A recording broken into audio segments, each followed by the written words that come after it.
So let's get back to CBS News political director Fin Gomez. Live outside the DNC in Chicago, Vice President Kamala Harris will accept her party's nomination for president tonight. So, hello, thanks for joining us. What can we expect to hear from VP Harris this evening?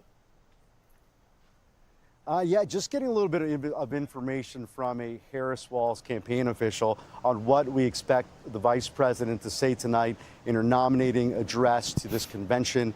I mean, first and foremost, this is really her stepping from behind Joe Biden, if you will.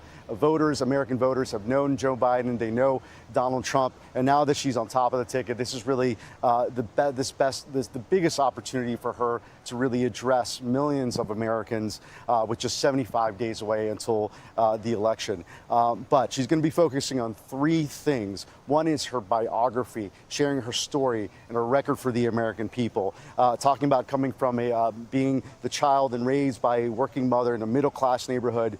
Also understanding that sort of middle-class background of families like hers. And she's also going to be discussing her time as a prosecutor in California, when she went as a prosecutor, when she was either representing and fighting for survivors of sexual abuse, to homeowners impacted by the foreclosure crisis, and also to contrast what she will say will be her optimistic and hopeful message and vision for the future, in contrasting against Donald Trump's dark and Project 2025 agenda. That, of course, just this morning, Donald Trump did disavow Project 2025, but we do know that there are many former Trump officials who worked in setting that agenda, but she's going to be representing a more optimistic agenda and contrasting that Project 2025 agenda, we're being told, and also just showcasing a deep sense of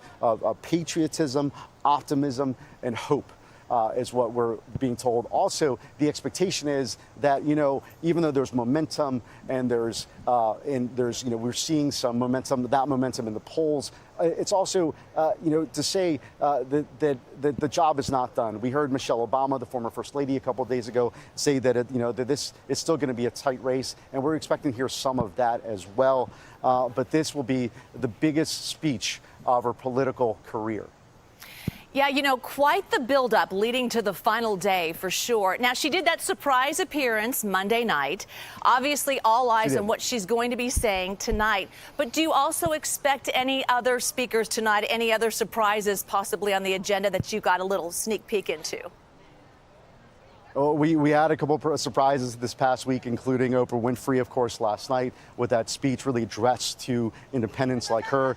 We did find out just a little time ago that the Chicks, or formerly known as the Dixie Chicks, will be performing the national anthem. We do also expect to hear from some of her VP contender shortlisters like Michigan Governor Gretchen Whitmer, as well as Senator Mark Kelly from the battleground state of Arizona.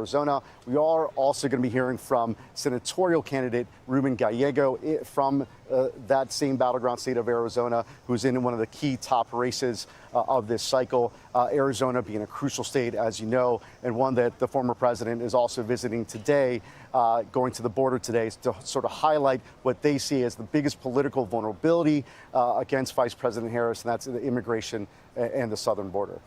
Fin, I can't help but notice all the security walking behind you during your live shot. Obviously, big security tonight, as it has been throughout the entire week. Fin, thank you so much for your live report. We'll check back with you. Appreciate it.